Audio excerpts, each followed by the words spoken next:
मेरी प्रीतु बहुत अच्छी चाय बनाती है। बेटा प्रीतु, चाय तो ले आना। आई मम्मी।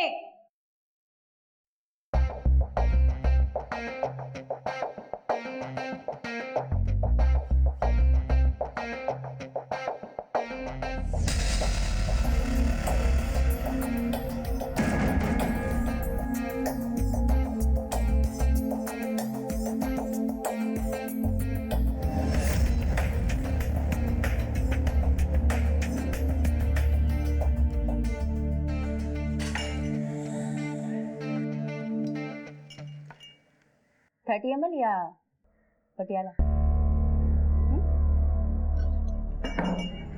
क्या है मम्मी? मैंने तुझे चाय लाने को बोला था ना। ये क्या तमाशा कर रही है? ये क्या चल रहा है?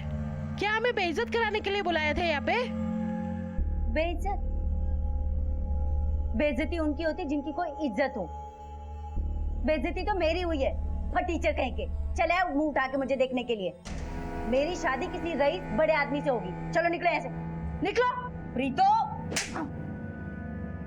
चलो यहाँ से। वैसे भी बेइज्जत होने के लिए आए क्या? चलो।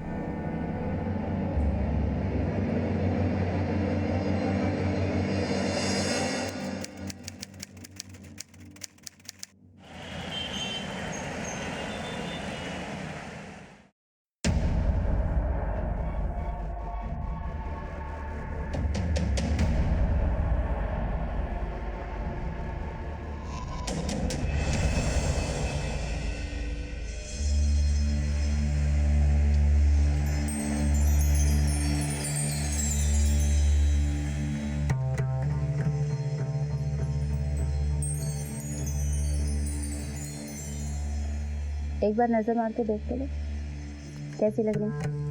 तो हमेशा की तरह बम लाग रही है।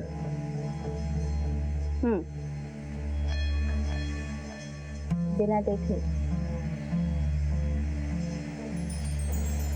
ऐसे कह रही बम लग रही।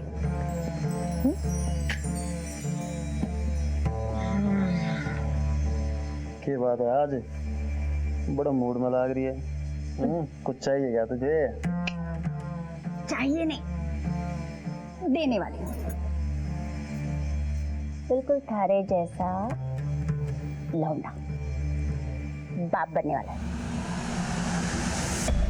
सच?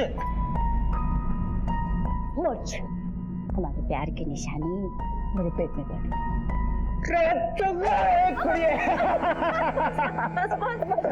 अरे खुश कर दिया। अब देखना, और सबको पार्टी दूंगा। पहले तो गैंग वालों को लड्डू खिलाऊंगा। फोन करता हूँ अभी। बस बस, ज़्यादा खुश मत हो। अभी धीरे धीरे। वैसे भी हमारे बहुत सारे दुश्मन हैं, पिंटू पांडे। बात तो सही कह रही है तू,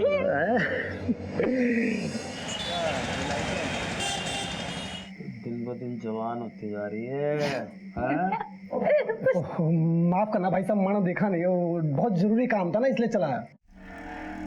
हमेशा भाई के हालचाल पूछने आते हो, कभी भाभी के भी पूछ लिया करो। ऐसा कुछ ना भाभी, बस थोड़ा काम में लगा रहता हूँ। काम बोल। भाई साहब, वो गोकुल शास्त्री के गैंग वाले सुलह करना चाहते हैं। तारों के बाप को क्या मारा कि 2 दिन में औकात पता चल गई उनको? जी भाई साहब। औकात तो पता चलनी ही थी। उनके बच्चों को नया बाप जो चाहिए था, और तुमसे अच्छा बाप कहाँ से मिले? मेरे साथ रह के ना तो बड़ी समझदार होगी। चल भाई साइड नो।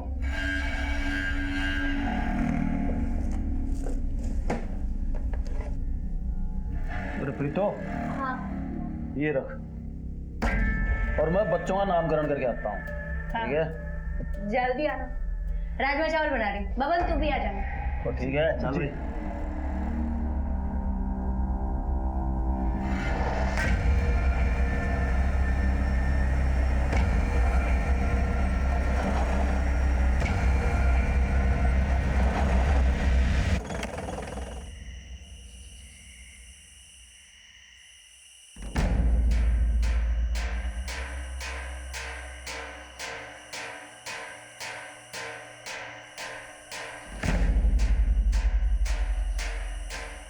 तो भाई यहाँ तो कोई नजर ही नहीं आ रहा। हाँ भाई साहब। कहाँ है तेरे गोकुल शास्त्री के आदमी? फोन लगा थाना को।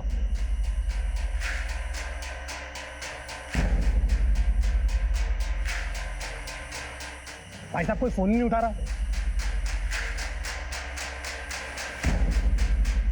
भाई कुछ गड़बड़ लग रही है मुझे। चल भाग भाग भाग यहाँ से भाग।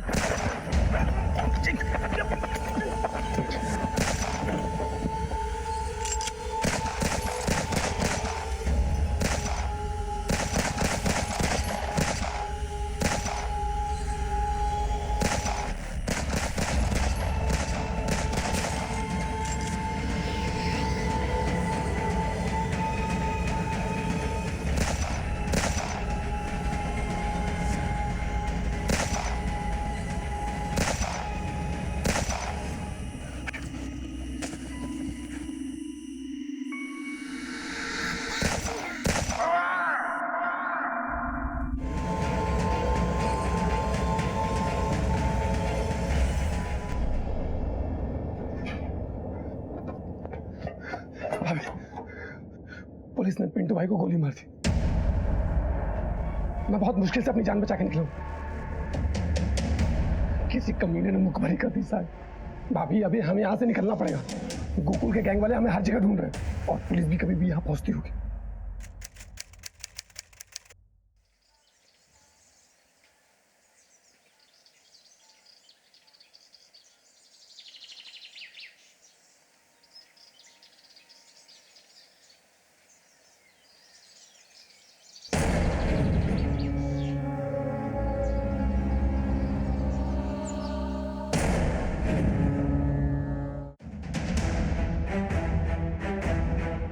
सर जैसे हमने बॉडी को देखा वैसे ही आपको कॉल करके बुलाया। साइड दीजिए, साइड दीजिए। सर लड़की की उम्र कुछ 18 से 20 साल लगती है। सर पर गहरी चोट लगी है। किसी ने बहुत बेरहमी से मारा है सर।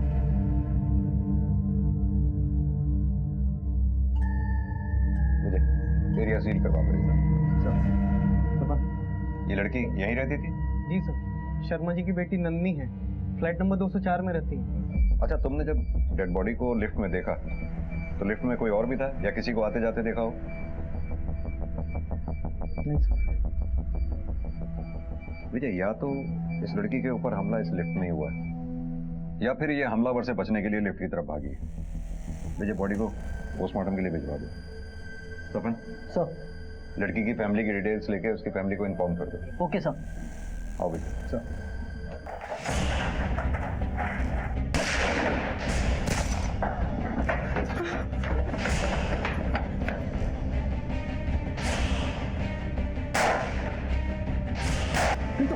भाभी चलो यहाँ से निकलना पड़ेगा।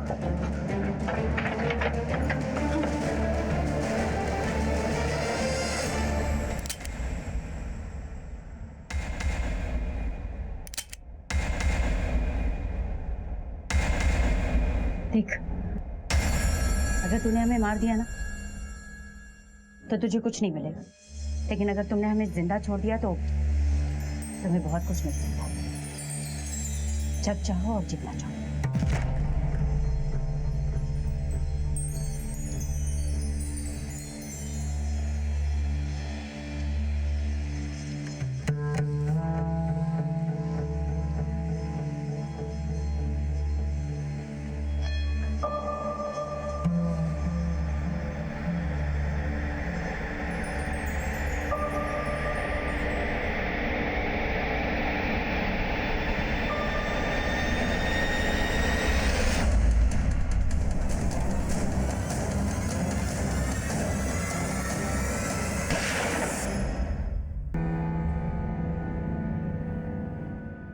क्या हुआ ऐसे क्यों देख रहे? जान है तो जान।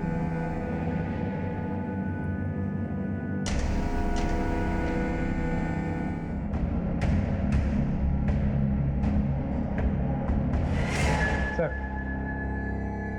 टेबल पे खाने की प्लेट एक है और खाना भी उसने आधा खाया है। आई थिंक वो जो खाना खा रही थी हमला तभी हुआ होगा। विजय, इस पूरी बिल्डिंग के, मेन गेट के, इस फ्लोर के सबके सीसीटीवी फुटेज चेक करो। पता चल जाएगा उस दौरान घर में कौन आया कौन गया। सफर, इस लड़की की फैमिली से कांटेक्ट करने की कोशिश करते रहो। सर।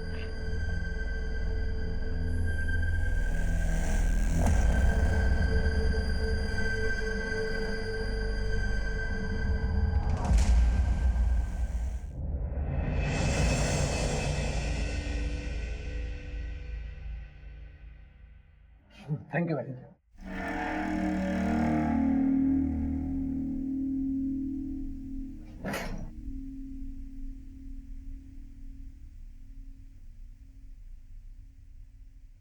अभी अरे अभी बैठो यहाँ पे। भाभी आपको घबराने की कोई जरूरत नहीं। जब तक मैं आपके साथ हूँ आपका कोई कुछ नहीं बिगाड़ पाएगा और मैं आपके साथ हमेशा रहूंगा। आप चिंता करना छोड़ दीजिए। सर उनकी फैमिली में कोई शादी थी, इसलिए शर्मा जी और उनकी मिसेस 2 दिन पहले ही रोहतक निकल गए थे। आप कब से जानते हैं इनको? नंदनी जब 3 साल की थी तब शर्मा जी यहाँ पे शिफ्ट हुए थे। ये नंदिनी के पापा काम क्या करते वो अकाउंटेंट है बिजली विभाग में। हैं? आप लोगों में से किसी ने नंदिनी के घर किसी को आते जाते देखा हो? नहीं सर। या नंदिनी की किसी से बात हुई हो? नहीं सर। सर कल रात लगभग 10 बजे नन्नी मेरे घर आई थी।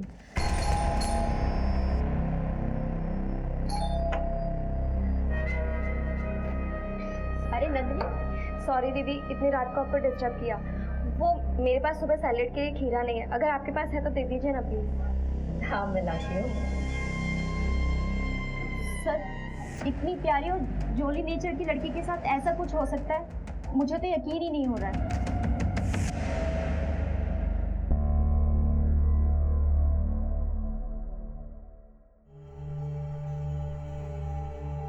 तुम्हें बहुत भूख लगी ना? ये लो।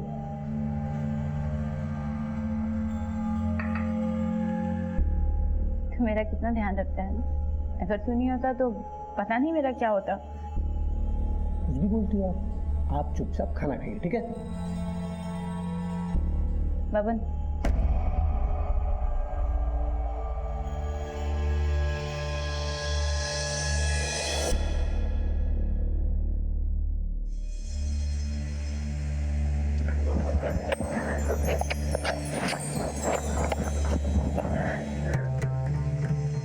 अब मैं तेरी भाभी नहीं और मैं अच्छे से जानती हूँ तो हमेशा से मुझे पसंद करता। भाभी तो सिर्फ मजबूरी पे बोलता था। दिल से तो मुझे हमेशा अपनी प्रीतो मानता था ना। क्या हुआ, इतना घबरा क्यों रहा? मैं भी तुझे हमेशा से पसंद करती थी पर कभी कह नहीं पाई। लेकिन आज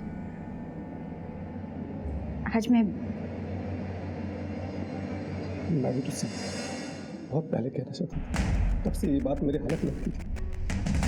मैं भी तुझसे बहुत प्यार करता हूँ, तेरे बिना नहीं रह सकता। I love you.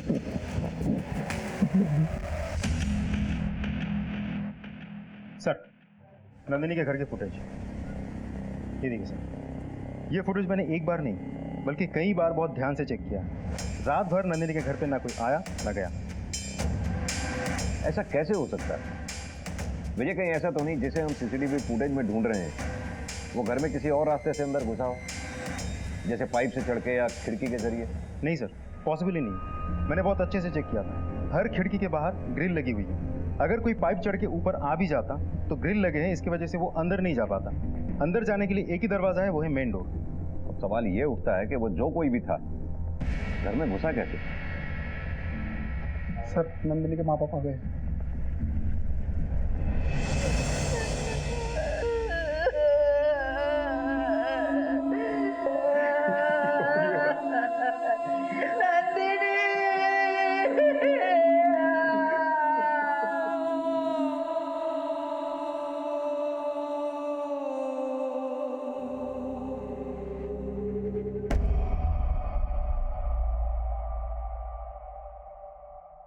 आप लोगों की किसी से कोई दुश्मनी या झगड़ा या नंदिनी का? सीधे साधे लोग हैं हम सर। हम किसी से क्या बैर लेंगे और किसी को हमसे क्या दुश्मनी रखी? देखिए ऐसा भी तो हो सकता है कि नंदिनी जहाँ काम करती थी वहाँ किसी के साथ कोई झगड़ा हुआ हो। नहीं सर, ऐसा कुछ नहीं था। अभी 6 महीने पहले ही उसकी नौकरी लगी थी। पापा मिठाई खाओ। क्या होता है? अरे खाओ तो मम्मा, आप भी खाओ। आज से हमारी सारी प्रॉब्लम दूर हो जाएगी क्योंकि मुझे नौकरी मिल गई है। क्या बात और वो भी पता है 2-4 हजार रुपए की नहीं, पूरे 50,000 रुपए की। आपकी बेटी काम कहां करती थी? आप लोग जा सकते हैं।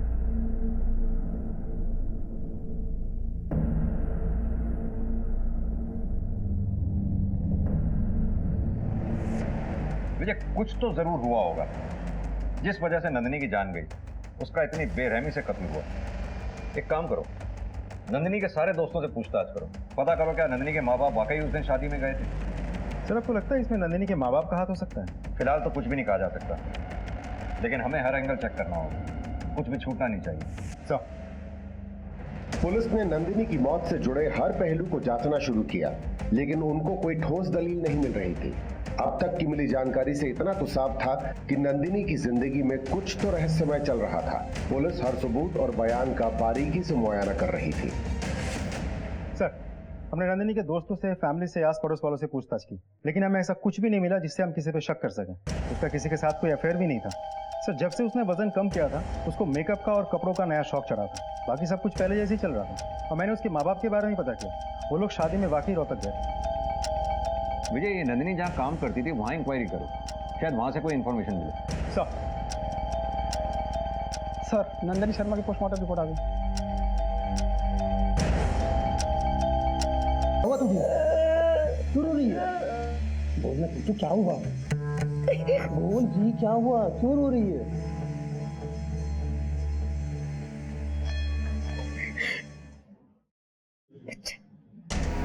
अच्छा तेरा बच्चा पड़ रहा है मेरे पेट में। क्या वो दिखाऊंगी मैं दुनिया को? किसी और की विधवा और किसी और का बच्चा पेट में लिए घूम रही हूँ। एक दिन तू भी मुझे छोड़ के चला जाएगा, ये सोच कर डर लगता है। देख मेरी बात सुन, मेरे को भरोसा, मैं तुझे और अपने बच्चे को छोड़ के कहीं नहीं जाऊंगा। मैं हमेशा तेरे साथ रहूंगा, मैं हमेशा तेरे साथ रहूंगा।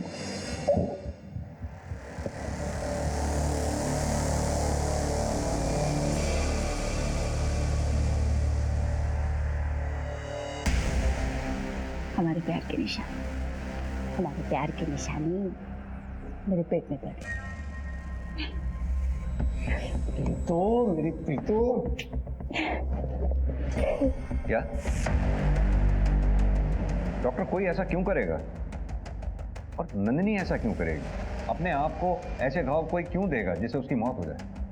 ये देखिए सर, नंदिनी के सर पे जो चोट है और दीवार पर जो खून के धब्बों के निशान हमें मिले हैं, वो दोनों आपस में मैच करते हैं। सर बात यह है कि जो इंजरीज हैं वो मेनली फोरहेड पे हैं, जो तभी होता है जब इंसान अपना सर खुद दीवार पर मारता है, और अगर कोई अटैकर होता तो इंजरीज स्कल पर भी होते। यानी कि नंदिनी ने अपना सिर खुद दीवार से पटका। हमारी इंक्वायरी में जहाँ तक हमें पता चला है, नंदिनी ऐसी लड़की नहीं थी कि वो आत्महत्या कर ले, और ना ही उसे कोई दिमागी बीमारी। बिल्कुल कर सकता है सर, इन मेडिकल ड्रग्स की वजह से। जिस मात्रा में ये नंदिनी के शरीर में पाई गई हैं, उस हालत में इंसान कुछ भी कर सकता है। सर नंदिनी के माँ बाप ने हमें नंदिनी का जो विजिटिंग कार्ड दिया था वो तो फेक है। उस नाम की कोई कंपनी है ही नहीं, और उस एड्रेस पे जो बिल्डिंग का नाम लिखा था वो तो खंडर बन चुकी है। और नंदिनी ऐसा कर क्यों रही थी? अपने माँ बाप से झूठ क्यों बोल रही थी? उसका तो कोई अफेयर भी नहीं था जिसे छुपाने के लिए वो ऐसा करे। क्या नंदिनी दोहरी जिंदगी जी रही थी? विजय काम करो, इस नंदिनी की सारी इंफॉर्मेशन निकालो, कहाँ जाती थी, किससे मिलती थी, अकाउंट डिटेल्स वगैरह वगैरह। मुझे लगता है कहीं कुछ ऐसा है जो अभी तक हमारे सामने नहीं आया। नंदिनी को कोई नशे की लत नहीं थी सर, आप उसे बदनाम कर रहे हो। देखिए हम उसे बदनाम नहीं कर रहे, ये नंदिनी की पोस्टमार्टम रिपोर्ट है, जिससे साफ साफ जाहिर होता है कि नंदिनी के शरीर में भारी मात्रा में ड्रग्स मिले। देखिए बच्चे जब बड़े हो जाते हैं, बहुत सी बातें अपने माँ बाप से छुपाने लगते हैं। हो सकता है नंदिनी ने ये नशे की बात भी आप लोगों से छुपाई हो, जिसकी वजह से उसकी जान गई। अब हमें पता ये करना है कि नंदिनी को ये मेडिकल ड्रग्स कहाँ से मिले जिनकी उसे लत लगी थी। और तो और नंदिनी के ऑफिस का जो आपने विजिटिंग कार्ड हमें दिया था, उसका एड्रेस भी फेक है, ना तो उस नाम की कोई कंपनी और ना ही कोई बिल्डिंग। आपको जरूर कुछ गलतफहमी हुई है, वो भला ऐसा क्यों करेगी? नंदिनी का किसी बीमारी का इलाज चल रहा था इन दिनों? नहीं सर, इलाज तो नहीं, पर हाँ वजन घटाने के लिए उसने स्लिमिंग क्लिनिक ज्वाइन किया था।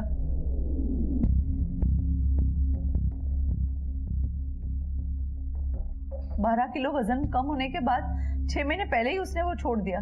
उसके बाद उसे नई नौकरी मिली थी। नाम क्या है उस क्लिनिक का? Insta chef weight loss clinic. Nandini बचपन से थोड़ी मोटी थी, लेकिन बड़े होते होते उसे इस मोटापे से टेंशन होने लगी। कोई उस पर हंसता तो कोई उसको टोकता, वो बहुत दुखी हो जाती थी। सर, ये रही मेरी नंदिनी की तस्वीर। क्लिनिक जाने के बाद उसका वजन तेजी से घटने लगा। वो उसे कुछ दवाइयां देते थे जिससे उसका वजन घट रहा था। स्लिमिंग सेंटर ज्वाइन करने के बाद क्या आपने नंदिनी में वजन घटाने के अलावा कोई और चेंज नोटिस किया था? नहीं सर, वजन कम होने के बाद नंदिनी बहुत खुश थी, नए फ्रेंड्स बना रही थी, फ्रेंड्स के साथ बाहर जा रही थी। बट हाँ, थोड़ी सी चिड़चिड़ी हो गई थी। कॉन्फिडेंस बहुत बढ़ गया था उसका, लेकिन साथ ही उसका मूड स्विंग्स भी बढ़ने लगे था।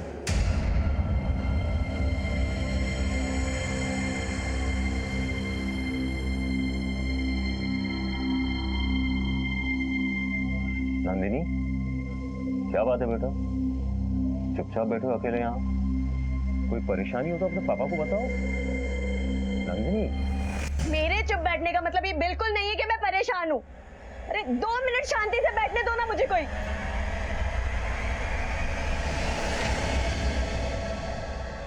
एक बात बताइए, नंदिनी का खर्चा कैसे चलता था? पैसे तो उसके पास होते ही थे। हमें लगा नौकरी कर रही है, वहीं से आ रहे होगे। कुछ समझ में नहीं आ रहा है वो क्या कर रही थी। भाई, भाई ठाकुर ने फ्लाईओवर के पास बुलाया और बुलाया अकेले आने। तो रुक जाता हूँ, मैं जाके आता हूँ। अपना ध्यान रखना और संभाल कर जाना। तू घबरा मत, पुलिस को पता भी नहीं कि हम कर रहे हैं, ठीक है? सर, नंदिनी के कॉल रिकॉर्ड के हिसाब से उसके बारे में खास कुछ पता नहीं चला, लेकिन उसके मोबाइल लोकेशन से हमें ये इन्फॉर्मेशन मिली है कि वो गुरुग्राम के सेक्टर 48 में अक्सर आ जाया करती थी, वो भी उस टाइमिंग पे जब उसके माँ बाप के हिसाब से वो जॉब पर होती थी। वहाँ ऐसा क्या था? Slimming clinic. कोर्स पूरा होने के बाद नंदी शर्मा इस एरिया में क्यों जाया करती थी? इस स्लिमिंग क्लिनिक का क्या राज है? सर, इस क्लिनिक के बारे में खास कुछ तो पता नहीं चला, लेकिन इतना पता चला है कि ये कंपनी 5 साल पुरानी है और दिल्ली एनसीआर में कुल मिला के 12 ब्रांचेस हैं और सारे के सारे ब्रांचेस बहुत अच्छा बिजनेस कर रही है। और हाँ सर, नंदिनी शर्मा के फाइनेंशियल डिटेल्स। सर, इसके हिसाब से नंदिनी की कोई फिक्स सैलरी नहीं थी, लेकिन फिर भी हर महीने 40 से 60 हज़ार रुपये कैश उसके अकाउंट में डिपॉजिट हो जाते थे। विजय, हो ना हो, इस नंदिनी शर्मा का कोई ना कोई राज इस स्लिमिंग क्लिनिक से जुड़ा होता है।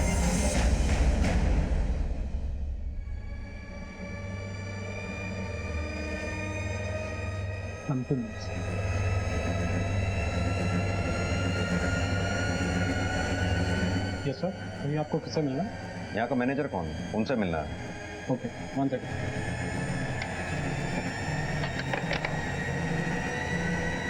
तुम ये रुको।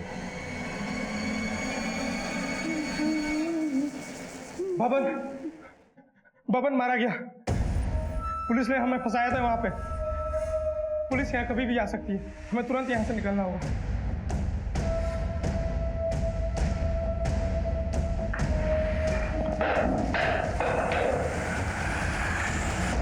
क्या दिक्कत है तेरी?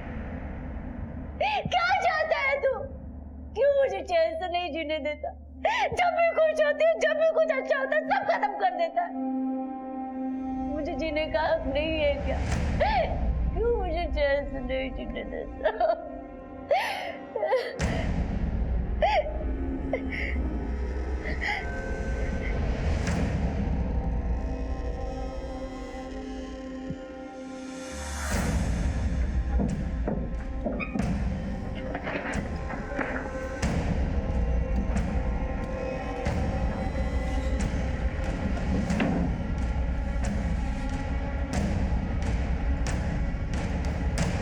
अभी आप कहाँ जाओगे?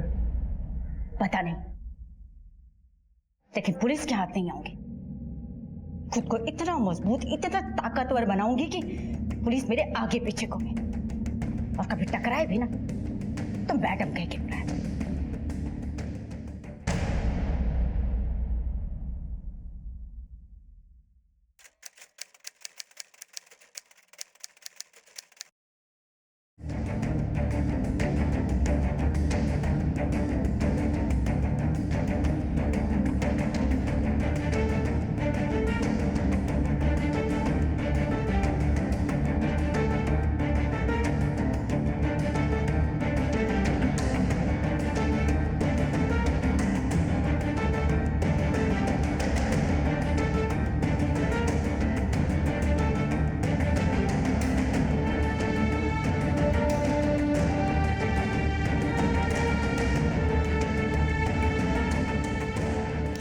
बुजुर्गों के लिए घर दान करके मैं उन पर कोई एहसान नहीं कर,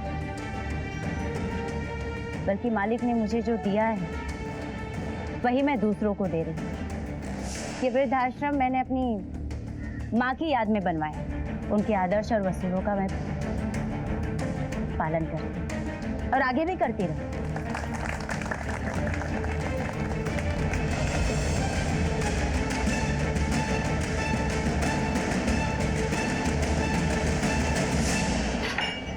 छठी अमल या पटियाला, हमारे प्यार की निशानी मेरे पेट में ये रख, और मैं बच्चों का नामकरण करके आता हूँ। पुलिस ने पिंटू भाई को गोली मार दी। मैं तुझसे बहुत प्यार करता हूँ।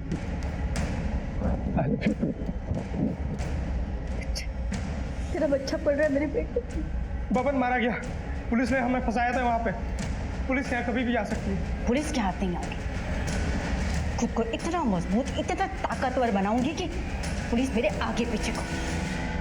कल तक पुलिस से मुंह छुपाए फिर रही प्रीत आज इस मकाम तक कैसे पहुंची? उसका कद इतना बुलंद कैसे हो गया? नंदिनी की मौत की तफ्तीश कर रही पुलिस टीम ने अब एक नया पैंतरा आजमाया। अब इंतजार था किसी ठोस सबूत के हाथ लगने का। Hello sir, my self Priyanka Nath. How may I help you? हमें नंदिनी शर्मा के बारे में आपसे कुछ बात करनी थी। 6 महीने पहले पेशेंट थी वो आपकी। Please have a seat. जब नंदिनी के बारे में सुना तो बहुत बुरा लगा।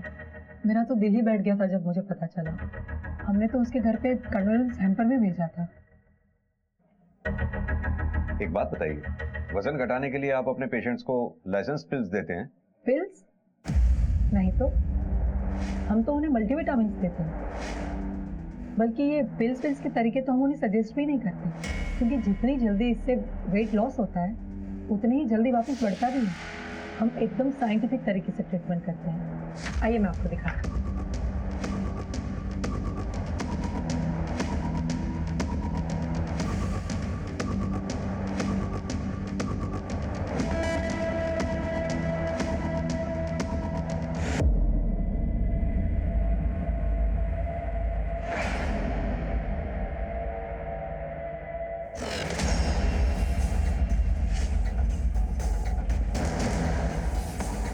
प्रियंका जी, आप हमें टेस्ट के लिए स्थिनिंग टैबलेट का एक सैंपल दे सकती थी?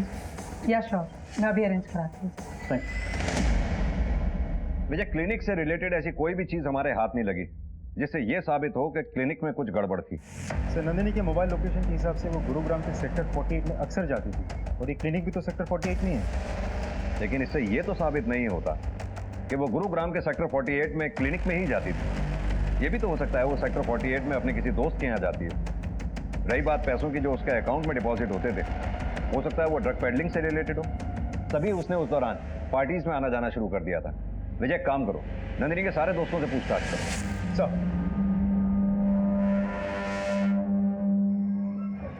हो जाएगा सर जी, हो जाएगा, बिल्कुल हो जाएगा। आप बोलिए तब। चलो खाना खा लो बच्चा। नहीं, थोड़ा मोबाइल खाना खा लो।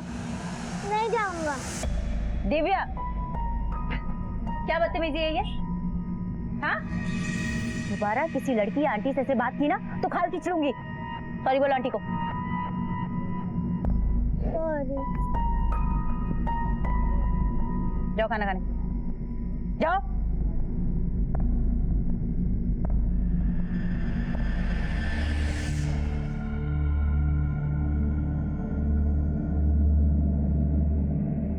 माय गॉड, बहुत सुना है इस क्लिनिक के बारे में। मेरा वजन भी कम हो जाएगा ना? पता है, लोग मुझे फैटी, मोटी, पता नहीं क्या क्या बोल के चढ़ाते हैं। अगर ऐसे ही चलता रहा तो कैसे मेरी शादी होगी? कैसे नहीं होगी तुम्हारी शादी? बिल्कुल होगी। और ये शादी क्या चीज़ है? एक बार हमारे साथ जुड़ने के बाद तुम्हारी भी जिंदगी बदल जाएगी, बाकी लड़कियों की तरह। सच? बिल्कुल।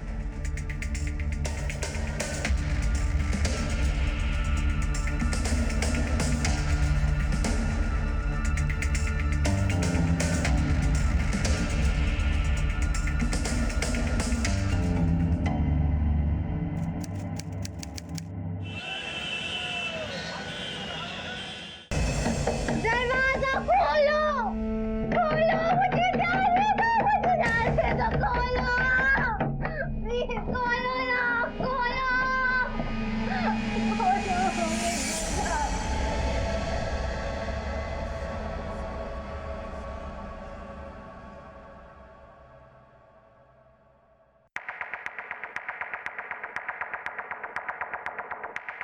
कुछ मिला? नहीं सर, अभी तक तो सब कुछ नॉर्मल लग रहा है, पर एक बात है जो मुझे थोड़ी सी अजीब लगी। वो प्रियंका किसी लड़के से दवाइयाँ खाने की बात कर रही थी और किसी छोटी पंजाबन से मैडम मैडम बोल के पुलिस के आने की बात भी कर रही थी। मैंने पुलिस को समझाकर वापस भेज दिया है। मैडम, छोटी पंजाबन हमारे लिए सिर्फ एक नाम नहीं है, हमारे लिए आइडल है और हम आपके नाम पर कोई आंच नहीं आने देंगे। जी। ओह, आई एम सॉरी। सब ठीक? ठीक है, तुम इस पे नजर बना रखो। जी सर। सर,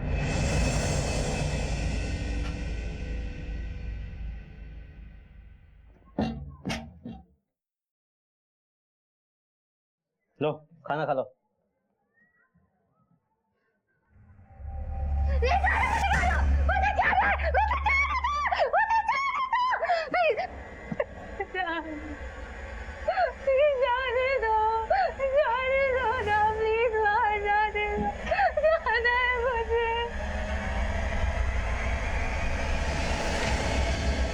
प्राची ने जिस छोटी पंजाबन का नाम लिया था वो एक बिजनेस वूमन है, इधर उधर समाज सेवा का काम करते रहते हैं, लेकिन उसके खिलाफ खास कुछ पता नहीं चला। विजय, भूतों का भी पास्ट होता है, ये तो फिर भी एक इंसान है। इस छोटी पंजाबन का कोई तो बैकग्राउंड होगा। सर, इस छोटी पंजाबन के बारे में सिर्फ इतना पता चला कि कुछ साल पहले रोहतक पुलिस इसे ढूंढ रही थी। कुछ पेंडिंग केसेस थे इसके खिलाफ, लेकिन कभी ढूंढ नहीं पाए। सर, ये भी पता चला है कि ये case inspector Alok Sharma investigate कर रहे थे, लेकिन ये माना जाता है कि दबाव की वजह से ये केस वो सॉल्व नहीं कर पाए। ये इंस्पेक्टर आलोक शर्मा से कांटेक्ट करो। सर। क्या छोटी गैंगस्टर थी? हाँ, शुरू से ही सस्पेक्ट थी वो, लेकिन उसके खिलाफ कभी कोई सबूत नहीं मिला और जब तक ये केस आगे बढ़ता वो कहीं अंडरग्राउंड था। उसके काफी टाइम के बाद मैंने एक बार न्यूज़पेपर में उसकी फोटो देखी, अच्छा खासा नाम बड़ा करके वो सामने आई। मैंने उस वक्त भी उसकी फाइल रीओपन करने की कोशिश की, लेकिन कोई फायदा नहीं, बड़ा कद हो गया उसका, ऊपर के लोगों की पहचान है उसकी। तब तो इस छोटी पे हाथ डालना और भी मुश्किल होगा, उसके खिलाफ कहीं कुछ सबूत नहीं। जहां तक मैं समझता हूं कि अगर वो स्लिमिंग क्लिनिक में इन्वॉल्व है तो कुछ ना कुछ गोरख धंधा जरूर चल रहा है, लेकिन फिर भी उस तक पहुंचने के लिए हमें सबूत तो चाहिए।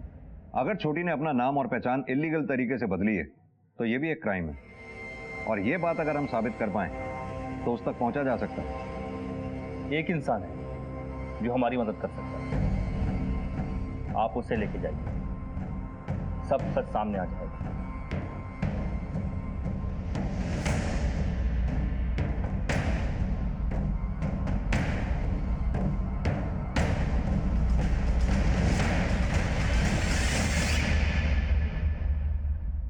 क्या हुआ, ऐसे कैसे गुस्से चले आ रहे हैं आप लोग? आपसे कुछ बात करनी थी। और मुझे कोई बात नहीं करनी? हमसे नहीं करनी, लेकिन इनसे तो करनी होगी।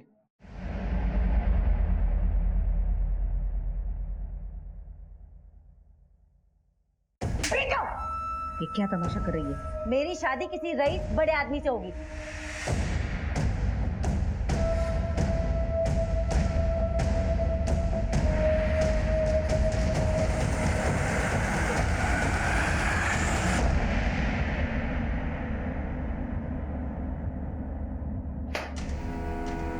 इतने साल गैंगस्टर बने रहने के बाद अचानक समाज सेविका बन गई। कमाल का हृदय परिवर्तन है, नहीं? पहले पिंटो के साथ, फिर बब्बन के साथ, फिर अचानक अंडरग्राउंड, अब इतने सालों बाद गुरुग्राम में समाज सेविका और बिजनेस वुमन बनकर बाहर आई। कहां से आया इतना पैसा? क्या गोरख धंधा चल रहा है उस स्लिमिंग क्लिनिक में? क्या लेना देना है तुम्हारा उससे? अगर मैं गैंगस्टर तो आप पुलिस वाले, आप लोग क्या है? क्लिनिक से जुड़ी एक लड़की ने अपनी जान ले ली है, उसके शरीर से हमें हेवी मात्रा में ड्रग्स मिले हैं। कुछ रोशनी डाल सकती है आप? क्लिनिक में 50 लड़कियां आती हैं सर, वो बाहर जाकर क्या गुल खिलाती है उससे मेरा क्या लेना देना? और रही बात आपके सवालों तो उसके जवाब देना ना तो मैं जरूरी समझती हूँ और ना ही वो मेरी मजबूरी है। लेकिन हमारे लिए जरूरी है, क्योंकि ये बात तुम बहुत अच्छी तरह से जानती हो कि हम अगर अपने पे आ गए तो सच उगलवाई लेते हैं। 4 घंटे हैं तेरे पास सोचने के लिए, सोच लो, मर्जी से बोलोगी या आओ भगत करा के?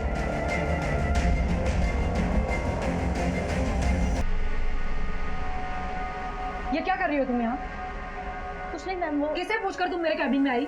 और ये लैपटॉप में क्या कर रही थी तुम? और वो क्या छुपा रही हो? यहाँ दो।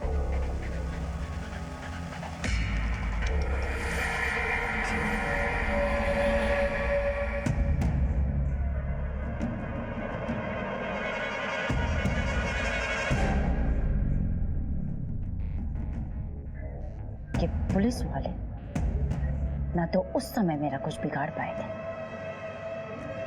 ना अब बिगाड़ पाएंगे।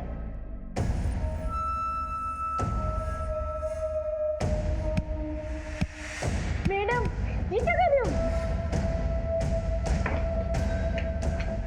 मैम पुलिस क्या हो? मैम पुलिस मुझे फंसाना चाहती है। मैम झूठा केस बनवाने के लिए मेरी ऐसी हालत कर दी।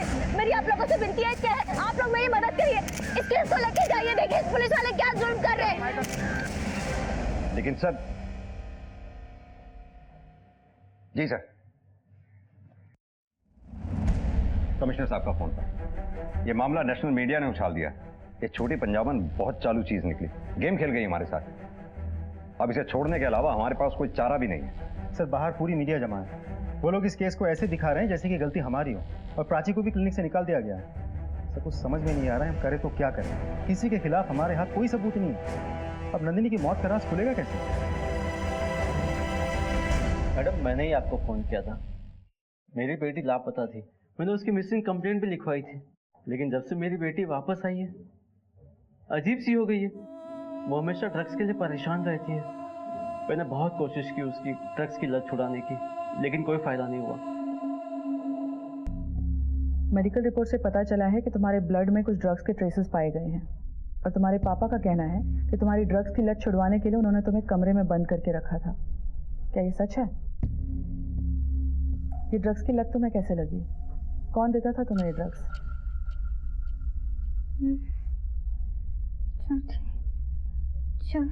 छोटी पंजाबन।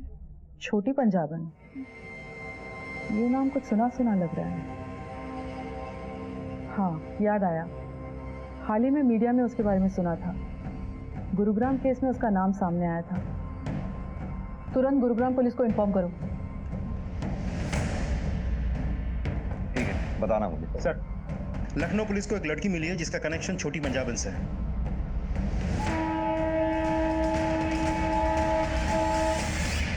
कुछ साल पहले मैं अपने बॉयफ्रेंड के साथ भाग गई थी, क्योंकि मुझे पता था पापा नहीं मानेंगे। उन्हें वो बिल्कुल पसंद नहीं था, और पापा सही भी थे मैम।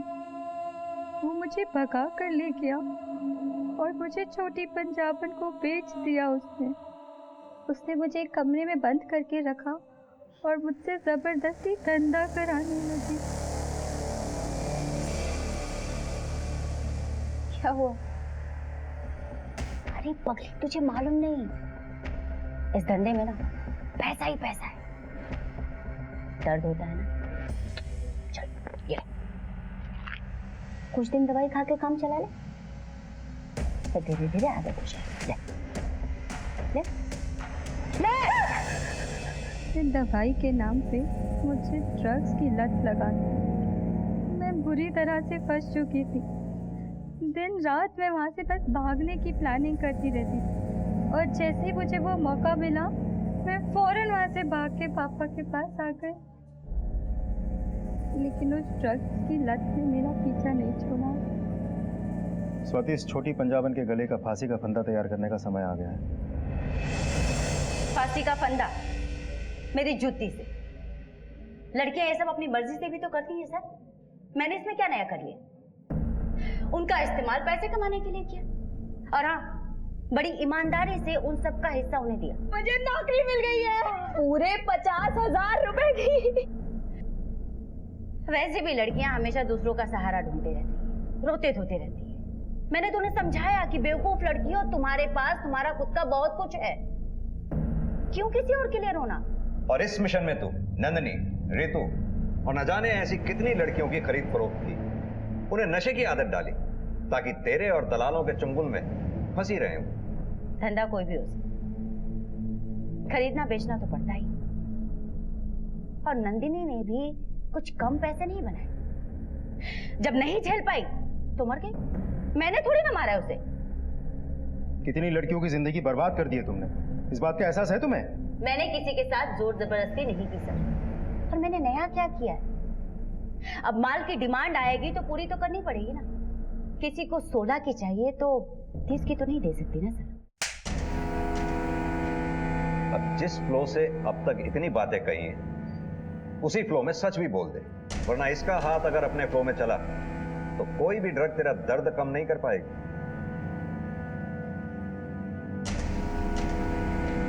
पिंटू की डायरी से मुझे बहुत से बड़े बड़े नेताओं और बिजनेसमैन के बहुत सारे छिपे हुए राज मिले। मैंने उन्हें धमकाकर अपने लिए एक नया नाम और पैसा इकट्ठा किया। जगह जगह पर मेरी क्लिनिक चलती है सर। बहुत सी लड़कियां आती जाती हैं। उनमें से मुझे जो पसंद आती थी लगता था कि अच्छी है, अच्छे पैसे मिलेंगे। उन्हें लालच देकर मैं अपने धंधे में ले लेती थी। और यकीन मानिए सर, उसके लिए मुझे बहुत ज्यादा मेहनत नहीं करनी पड़ती थी। बहुत सी तो ऐसे ही रोते धोते आ जाती थी खुद ही। अच्छा हुआ तूने खुद सच बोल दिया। अब तेरे उन्हीं आकाओं को तेरे साथ यहीं सलाखों के पीछे बंद करेंगे।